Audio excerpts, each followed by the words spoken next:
የከበረ ሰላምታችን በእያላችሁበት ሁሉ ይድረሳችሁ። የቲክቫ ኢትዮጵያ ቤተሰቦች በሰዓት የመረጃ ጊዜ ከመናስደምጣቸው አበይት መረጃዎች መካከል በኢትዮጵያ በደም ግፊት የሚሞቱ ሰዎች ቁጥር በከፍተኛ ሁኔታ እየጨመረና በደም ግፊት የሚመጣ ሞት አሳሳቢ ደረጃ ላይ ደርሷል ተባለም። በሀገራችን በአመት የሚሰጠው የቪዛ ቁጥር ከ257,000 ወደ 1 ሚሊዮን ማደጉን የኢሚግሬሽንና ዜግነት አገልግሎት አስታወቀም። እየተባባሰ የመጣው የኦንላይን ማጭበርበር ባለፈው በጀት ዓመት ብቻ ከ100,000 ብር በላይ ጉዳት ያስከተሉ ከ80 በላይ ዋና ዋና የክስ መዝገቦች በፌዴራል አቃቤ ሕግ መመስረታቸው ተገለጸም። ማዕከላዊ ኢትዮጵያ ክልል አቀፉን 8ኛ ክፍል ፈተና ከወሰዱ 85,531 ተማሪዎች 83,342 ተማሪዎች ወይንም 97.4 በመቶ ማለፋቸውን አሳወቀም።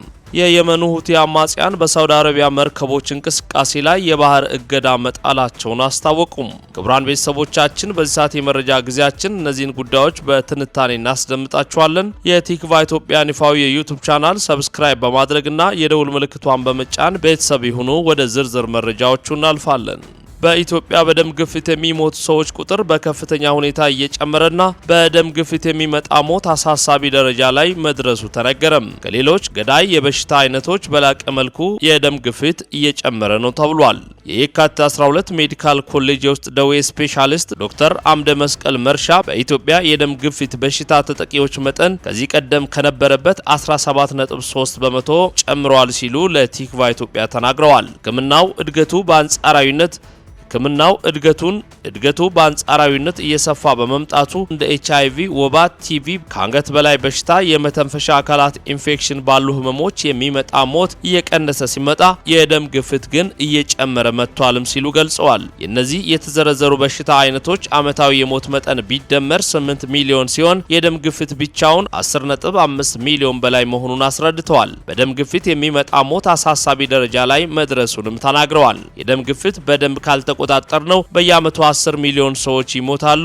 አሁን ባለው ዳታ 10 ሚሊዮን ሰው ደግሞ በየአመቱ በግፊት ህይወቱን ያጣል። ያ ግን በደንብ ከታከመና ግፊቱን መቆጣጠር ከተቻለ ይህን ሁሉ ሞት መቀነስ የምንችለው ነው ብለዋል። ግፊት በራሱ ከሚያስከትለው ሞት ባሻገር ከግፊት ጋር ተያይዞ የሚመጡ እንደ ስትሮክ አይነት በሽታዎች ለሞት እንደሚዳርጉ አስረድተዋል። ብዙዎች እነዚህ መሰል ሞቶች ማስወገድ መቀነስ የምንችለው ቢሆንም ማህበረሰቡ ወደ ሕክምና የመሄድ ልምዱ ዝቅተኛ ነው ብለዋል። የግፊት በሽታ መኖሩ የሚታወቀው ውስጥ ለውስጥ ጉዳት ካደረሰ በኋላ አንድ የሰውነት ክፍል በመጠቃቱ የሚታዩ ምልክቶች አንዳንዴም ህይወት ካለፈ በኋላ መሆኑን ገልጸው በየጊዜው የግፊት መጠንን በሕክምና መከታተል እንደሚገባ አስገንዝበዋል። እንደ ዓለም ጤና ድርጅት ጥናት መሰረት በዓለም በእያንዳንዱ ሰዓት 1000 ሰዎች በግፊት ምክንያት ህይወታቸው እንደሚያልፍ አዋቂ ከሆኑ 3 ሰዎች አንዱ ደግሞ ግፊት እንዳለበት ገልጸው ነገር ግን የሚያሳዝነው ሁኔታ ከነዚህ ውስጥ ግማሾቹ የግፊት በሽታ እንዳለባቸው አያውቁም ብለዋል።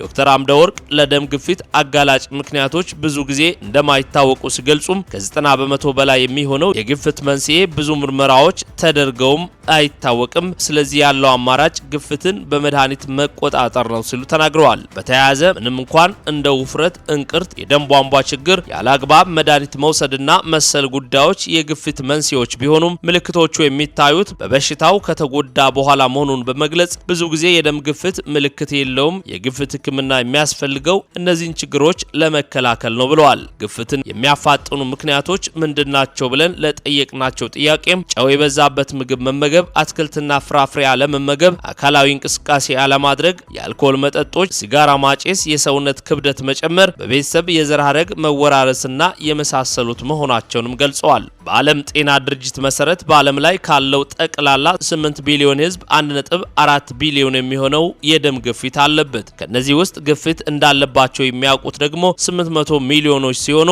600 ሚሊዮኖች ደግሞ በሽታው እንዳለባቸው አያውቁም። የደም ግፊት በሽታ የሰዎች ህይወትን ከመቅጠፉ ባሻገር በዓለም አቀፍ ደረጃ በአመት ወደ 3.4 ትሪሊዮን ዶላር ገደማ ወጪ እንደሚደረግበትም ጥናቶች ያመላክታሉ።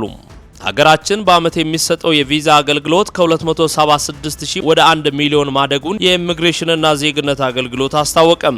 ገደብ ከተደረገባቸው ከ5 ሀገራት ዜጎች በስተቀር ሌሎች የዓለም ሀገራት ቅድመ ፈቃድ አግኝተው በመድረሻ የሚሰጥ ቪዛ ተጠቃሚ የሆኑ ነው ተብሏል። ኢትዮጵያ ተግባራዊ ያደረገች ባለው የተሻሻለው የቪዛ አሰጣጥ ስርዓት ምክንያት በአመት የሚሰጠው የቪዛ ቁጥር ቀደም ሲል ከነበረበት 276,000 ወደ 1 ሚሊዮን ማደጉን የኢሚግሬሽንና ዜግነት አገልግሎት ከፍተኛ ኃላፊ ለቲክቫ ኢትዮጵያ ተናግረዋል። ተቋሙ ካለፉት 2 ዓመታት ወዲህ በቪዛ አሰጣጥ ላይ መሰረታዊ ለውጦችን ማድረጉን የገለጹት ኃላፊው በ2015 የኢትዮጵያ በጀት ዓመት ይሰጥ የነበረው ቪዛ መጠን 276,000 ብቻ እንደነበረ አስታውሰው በ2017 እና 18 በጀት ዓመታት ግን ቁጥሩ ከ1 ሚሊዮን 46,000 በላይ መድረሱንም ተናግረዋል። ኢትዮጵያ በአሁኑ ወቅት 5 ሀገራት ዜጎች ብቻ ገደብ በማድረግ በሌሎች ዓለም ሀገራት በሙሉ ቅድመ ፈቃድ አግኝተው በመድረሻ የሚሰጥ ቪዛ ወይንም ቪዛ ኦን አራይቫል አገልግሎት እየሰጠች መሆኑንም ኃላፊው አስታውቀዋል። ለዚህ አገልግሎት ብቁ የሆኑ ሀገራት ተለይተው ላለፉት 2 ዓመታት ለሚሆን ጊዜም የአገልግሎቱ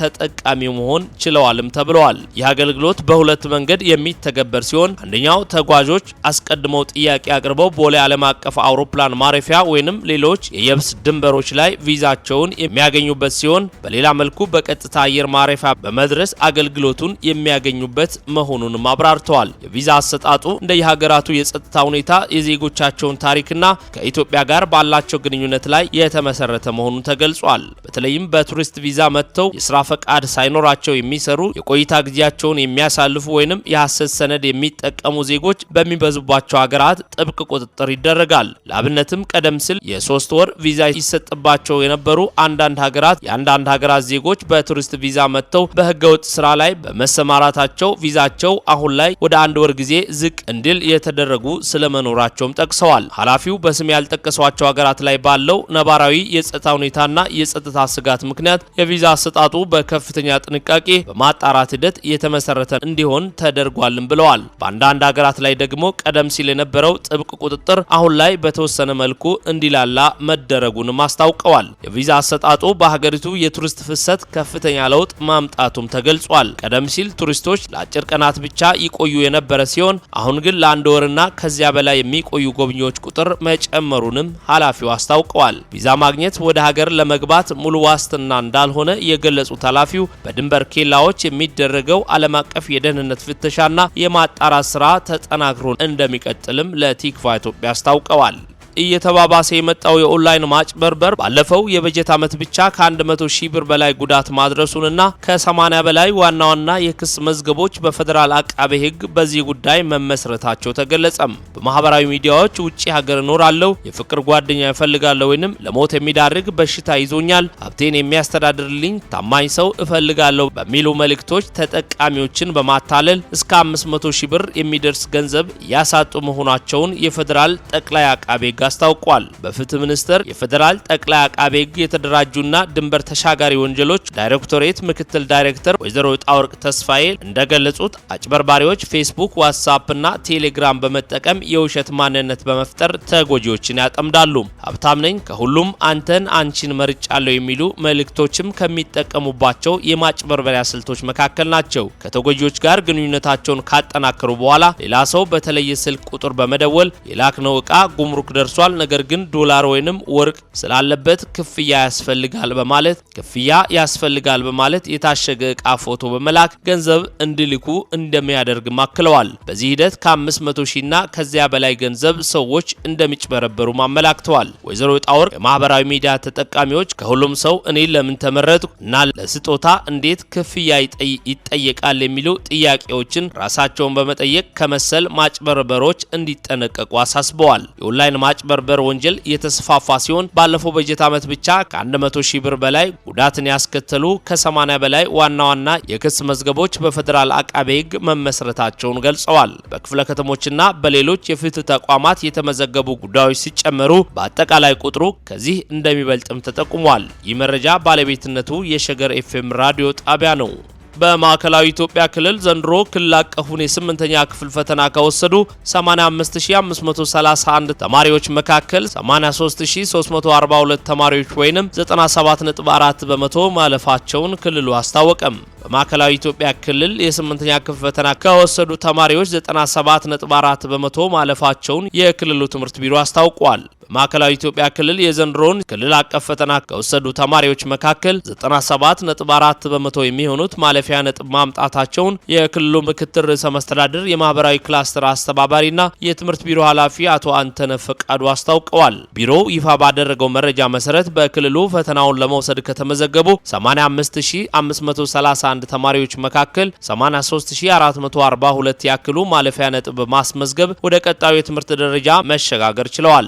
የማለፊያ ነጥብ ያላመጡት ተማሪዎች ብዛት 2189 ወይንም 2.6 በመቶ ብቻ እንደሆነም ተገልጿል። እንደ ቢሮው መግለጫ ፈተናው በተሰጠባቸው 1538 ትምህርት ቤቶች ውስጥ 1017 የሚሆኑ 66.1 በመቶ የሚሆኑት ሙሉ በሙሉ ማሳለፍ የቻሉ ሲሆን በክልሉ አንድም ተማሪ ሳያሳልፍ የቀረ ትምህርት ቤት አለመኖሩ ትልቅ ስኬት መሆኑም ተገልጿል። በተጨማሪም የዘንድሮ የ8ኛ ክፍል ፈተና ውጤት ከባለፈው 2017 ዓ.ም ተመሳሳይ ወቅት ጋር ሲነጻጸር የ61.5 በመቶ ከፍተኛ መሻሻልና ብልጫ ማሳየቱም ተመላክቷል። ኃላፊው እንደገለጹት የተመዘገበው ውጤት በክልሉ የመማር ማስተማሩን ሂደት ለማሻሻል የትምህርትን ጥራት ለማረጋገጥና ተማሪዎችን ለፈተና ለማዘጋጀት ሲከናወኑ የነበሩ የተቀናጁ ስራዎች ውጤት መሆኑንም የሚያሳይ ነው ብለዋል። የየመን ሁቲ አማጽያን በሳውዲ አረቢያ የመርከቦች እንቅስቃሴ ላይ የባህር እገዳ መጣላቸውን አስታወቁም። በኢራን የሚደገፉት የየመን ሁቲ ኃይሎች በሳውዲ አረቢያ የንግድና የነዳጅ ጫኝ መርከቦች እንቅስቃሴ ላይ እገዳ መጣላቸውንና በቀይ ባህር የሚገኘውን ወሳኙን የባባል መንደብ ሰርጥ የሚያደርጉትን መተላለፍ እንደሚከላከሉ አስታውቀዋል። ቡድኑ ውሳኔውን ያስተላለፈው ሳውዲ አረቢያ በየመን ላይ ኢፍትሐዊና ጨቋኝ ከበባ እየጣለች ይገኛል ሲል ባቀረበው ክስ እንደሆነ ተገልጿል። ይህ መረጃ በሁቲዎች ቁጥጥር ስር የሚገኘውን የሰንዓ አውሮፕላን ማረፊያ ላይ ከተፈጸመው ጥቃት በኋላ የተወሰደ ሲሆን የየመን ህጋዊ መንግስት የኢራን አውሮፕላን እንዲያርፍ ለመከላከል ጥቃቱን መፈጸሙን ቢገልጽም ሁቲዎች ግን ሳውዲን ተጠያቂ በማድረግ የሚያሳይ ጥቃት ሰንዝረዋል። አሁን ደግሞ የባህር እገዳውን አውጀዋል። እንደ አውሮፓውያኑ አቆጣጠር ከ2022 ጀምሮ በተባበሩት መንግስታት ድርጅት አዘጋጅነት ጸንቶ የቆየው የተኩስ አቁም ስምምነት አደጋ ላይ የሚጥል መሆኑም እየተጠቆመ ይገኛል። የባብ አልመንደብ ሰርጥ ሙሉ በሙሉ ከተዘጋ የዓለም ነዳጅ አቅርቦት እስከ 7 በመቶ ሊቀንስ እንደሚችልና የቀጠናውን የንግድ ኃይል አቅርቦት መጓጓዣ በከፍተኛ ሁኔታ ሊያውክ እንደሚችል ስጋት ፈጥሯል። የጂኦፖለቲካዊ ተንታኞች እንደሚሉት የሁቲዎች ውሳኔ በኢራን ግፍት የተከናወነ ሊሆን ይችላል። ኢራን በመሰረተ ልማቶቿ ላይ ለሚፈጸመው የምዕራባውያን ወታደራዊ ጥቃት ምላሽ እንዲሆን ሁቲዎች የምዕራባውያንና የባህረ ሰላጤ ሀገራትን ወሳኝ የመርከብ መተላለፊያዎችን እንዲያወቁ ግፍት ማድረጓን ይናገራል። በሌላ በኩል ሳውዲ አረቢያና በሳውዲ የሚመራው ጥምረት የሁቲዎች መግለጫ አሳሳች ነው ሲሉ ውድቅ ያደረጉ ሲሆን በሁቲዎች ቁጥጥር ስር ባሉ ወደቦች በመቶዎች የሚቆጠሩ የንግድ መርከቦች አሁንም ያለምንም እንቅፋት እየገቡና እየወጡ መሆኑን ገልጿል። ጥምረቱ የሁቲዎችን እርምጃ ዓለም አቀፍ ሕግን የጣሰ የባህር ወንበዴነት ተግባር ሲል ያወገዘ ሲሆን በባብ አልመንደብ ሰርጥ የሚያልፉ የሳውዲ የንግድ መርከቦችን ለመጠበቅ የደህንነት ጥበቃ እርምጃዎችን መውሰድ መጀመሩንም አስታውቀዋል። ውድ የቲክቫ ኢትዮጵያ ቤተሰቦች በዚህ ሰዓት የመረጃ ጊዜ የያዝንላችሁ መረጃዎች ይህንን ይመስሉ ነበር። ከሰዓታት ቆይታ በኋላ በሌሎች አዳዲስ መረጃዎች እንመለሳለን። የተወዳጁ ቲክቫ ኢትዮጵያን ይፋዊ የዩቲዩብ ቻናል ሰብስክራይብ በማድረግና የደውል ምልክቷን በመጫን ቤተሰባዊ ወዳጅነቱን ያጠናክሩ።